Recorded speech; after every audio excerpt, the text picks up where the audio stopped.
Eric, ça va être le Robert De Niro de Sud Radio. Yes.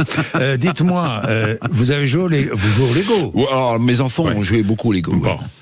Dans un marché du jouet très morose, Lego connaît un succès toujours considérable. Absolument. Alors c'est un groupe danois, c'est un groupe danois, le groupe Lego. Oui. Vous avez raison. Je regardais le marché du jouet, il se contracte parce qu'évidemment les concurrents, c'est les jeux vidéo, les consoles de jeux. Oui.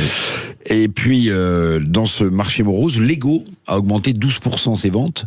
Ça fait, écoutez bien, 10 milliards d'euros de chiffre d'affaires dans le monde. Oui. Près de 2 milliards d'euros de bénéfices. Près de 2 milliards d'euros de bénéfices. Vous voyez, ça en fait des petites briques de plastique.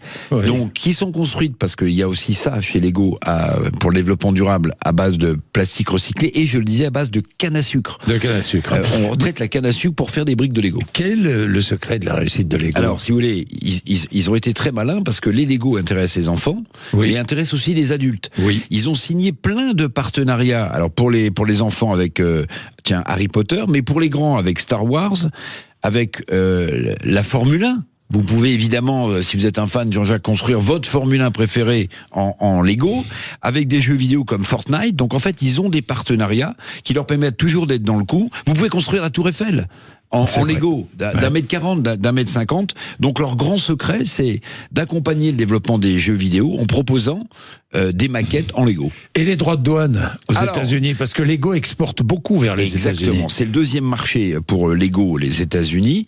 Donc on se dit, mais attention là, avec ce que nous concocte un jour et le contraire le lendemain, Donald Trump, s'il colle 25% de droits de douane sur les Lego, vous savez ce qu'a dit le patron de Lego? Il a dit en gros, même pas peur, parce que lui, ce qu'il veut, c'est continuer de rafler des parts de marché. Et il dit, c'est bien plus important que de savoir si on aura des droits de douane via les États-Unis ou pas. Donc, ils ont même pas peur. Son produit est tellement puissant. Absolument. Donc en fait, ils continuent de construire brique à brique l'empire Lego. Voilà. L'empire Lego. Quant à Donald Trump, il est revenu sur ses fameux droits de douane. 50% sur l'acier canadien. Sur l'acier et l'aluminium canadien. Ou pas de ce non, je comprends rien. Hier, c'était plus 50%. Aujourd'hui, il revient sur les 50%. Bien. Merci mon cher Eric. Il est 7h29. Nous allons parler, après le journal, de l'industrie de défense au niveau européen. Est-ce que nous sommes capables, puisque nous allons faire un gros effort, nous Européens, tous les pays européens, pour notre défense, est-ce que nous sommes capables d'acheter européens? Nous allons en parler, il est 7h30.